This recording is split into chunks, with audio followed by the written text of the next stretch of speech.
Hello बच्चों, let's read the question. So in this question there is one assertion and one reason और आपको बताना है कि given assertion और reason true है या false है. अगर दोनों true है तो क्या given reason जो है वो assertion का correct explanation है या नहीं है.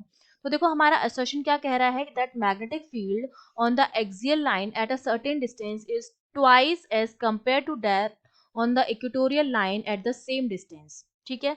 और रीजन हमारी बात कर रहा है इलेक्ट्रिक फील्ड के बारे में. Electric field due to a dipole varies inversely as cube of the distance. जो इलेक्ट्रिक फील्ड होता है डाइपोल की वजह से वो वेरी करता है डिस्टेंस के साथ as the inverse of cube of distance.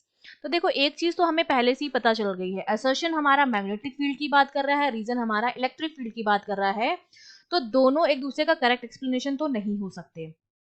ठीक है. अब हमारा की कॉन्सेप्ट में हमें क्या पता होना चाहिए, हमें पता होना चाहिए इलेक्ट्रिक फील्ड के बारे में because of dipole and magnetic field because at axial line and at equatorial line. ठीक है, ये दोनों चीजें हमें पता होनी चाहिए. ठीक है, ये बिकॉज ऑफ डाइपोल और ये because of magnet on axial and equatorial line. ठीक है. तो देखो हमारे पास सपोज मैंने मान लिया कि ये मेरे पास यहाँ पर क्या है, मैग्नेट है. ठीक है, ये मैग्नेट का हो गया नॉर्थ पोल, ये हो गया साउथ पोल. तो ये वाली जो लाइन होती है उसको हम बोलते हैं एक्सियल लाइन.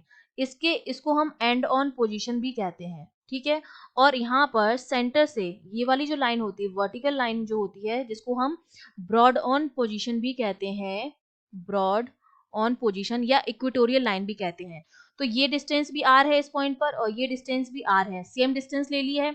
यहाँ पर जो आता है एंड ऑन पोजीशन पर मैग्नेटिक फील्ड वो आता है mu naught upon 4 pi 2m upon R cube.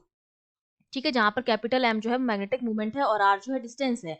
और ब्रॉड ऑन पोजीशन पर या इक्वेटोरियल लाइन पर जो मैग्नेटिक फील्ड आता है वो हमारा आता है mu naught upon 4 pi capital M upon R cube. हमसे कहा जा रहा है कि एक्सियल लाइन का जो मैग्नेटिक मोमेंट है इसको मैं एक्सियल लाइन के लिए ए लिख देती हूँ और इक्वेटोरियल के लिए ई लिख देती हूँ. तो अगर मैं इन दोनों का रेशियो निकालूं B A upon B E निकालूं तो देखिए बी ए हमारा क्या है mu naught upon 4 pi 2m upon R cube into B की वैल्यू हो जाएगी तो हो जाएगा 4 pi r cube upon mu naught capital M. तो देखो 4 पाई से 4 पाई, म्यू नॉट से म्यू नॉट, आर क्यूब से आर क्यूब, एम से एम. तो ये जो रेशियो आया है एक्सियल का और इक्वेटोरियल का वो हमारा आया है 2/1 के बराबर. तो मैं ये कह सकती हूँ कि बी ए एक्सियल जो होता है वो twice of B of equatorial होता है. ठीक है, ये रिलेशन मुझे मिल गया है.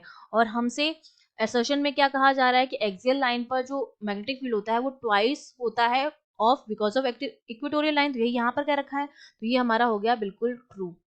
ठीक है, उसके बाद हम बात करते हैं रीजन की. रीजन में हमसे क्या कहा जा रहा है कि डायपोल की वजह से जो इलेक्ट्रिक फील्ड होता है, तो देखो जैसे मैग्नेटिक फील्ड एक्सियल पर और इक्वेटोरियल पर होता है वैसे ही जो इलेक्ट्रिक फील्ड भी जो होता है, ये सपोज डायपोल हमने ले लिया है. ठीक है, ये प्लस क्यू चार्ज है, ये माइनस क्यू चार्ज है. ठीक है, तो एक तो एक्सियल पर किसी पॉइंट पर ये आर डिस्टेंस पर अगर मैं यहाँ पर इलेक्ट्रिक फील्ड निकालूं एक्सियल पर, एक्सिस पर, और एक आपका यहाँ पर इक्वेटोरियल कोई पॉइंट हो गया, यहाँ पर इलेक्ट्रिक फील्ड अगर मैं निकालूं ये आपकी क्या हो गई, इक्वेटोरियल हो गया.